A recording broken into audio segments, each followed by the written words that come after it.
बिहार मुख्यमंत्री के बेटे निशांत कुमार काफ़ी सुर्खियों में। चर्चा इस बात की है कि क्या चुनावी साल में वह भी शिरकत करेंगे। निशांत कुमार शिरकत तो कर रहे हैं, लेकिन क्या उसको राजनीतिक दृष्टिकोण से देखा जाए।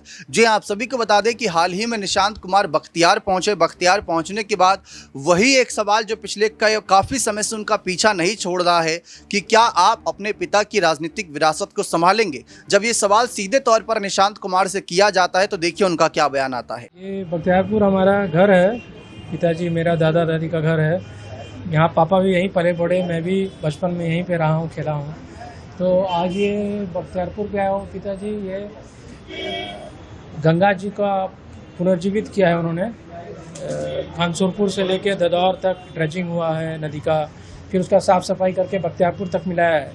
तो उसी के लिए रिवर फ्रंट का उद्घाटन, सीढ़ी घाट और ये पार्क बनने का थोड़ा सा प्रोग्राम चला, तो उसी का उद्घाटन है। तो ही आया हूँ पिताजी के साथ। यहाँ ना होता है, बख्तियारपुर आते हैं आप? हाँ, कभी कभी कुछ ओकेजन होता है तो आते हैं। यहाँ के लोग, कल में बात हो रही थी तो कह रहे थे कि हम चाहते हैं कि अब आपके पिताजी अब यहीं रहें, हम लोगों के साथ समय बिताएं। चाचा, क्या कहना चाहेंगे आप? नहीं, पिताजी भी आते ही रहते हैं अक्सर।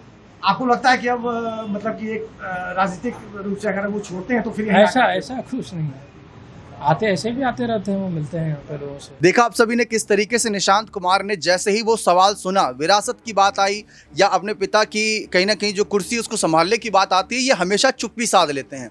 इसी बात को लेकर राजनीतिक विश्लेषक सवाल उठा रहे हैं कि आखिर इस मामले पर ये चुप क्यों है, खुलकर कुछ क्यों नहीं कह रहे। अगर खुलकर अपनी बात रखें तो शायद ज़्यादा जनता समझ पाएगी कि निशांत के मन में क्या है। लेकिन ऐसा लग रहा है कि ये एक ऐसी रणनीति है जो अंदर ही अंदर तैयार की जा रही है। प्लान बी के रूप में यहाँ पर निशांत को तैयार किया जा रहा है। अब ऐसा माना जा रहा है कि निशांत कुमार हाल फिलहाल में जो उनके पिता पर लगाए जा रहे मुद्दे, गंभीर आरोप हैं, उन पर चुप्पी साधकर एक तरीके से कहीं ना कहीं महागठबंधन को ही बढ़ावा दे रहे हैं। क्योंकि नीतीश कुमार के खिलाफ लगातार तेजस्वी उनके स्वास्थ्य को लेकर सवाल उठा रहे हैं। निशांत ने एक दो बार बात रखी, लेकिन उसके बाद अब वो भी चुप हो गए हैं, या यूं कहा जाए कि पार्टी नेता शायद उन्हें इजाजत नहीं दे रहे बयान देने की। क्योंकि तेजस्वी ने हाल ही में कहा था कि ये भुजा पार्टी वाले निशांत को आगे आने नहीं देंगे, क्योंकि अगर निशांत कल को आगे आएंगे तो जो लोग ये भ्रष्टाचार कर रहे हैं, अंदर ही अंदर पूरी लूट मार मचा रखी है, निशांत उन पर कार्रवाई करके सारी रोक लगा देंगे।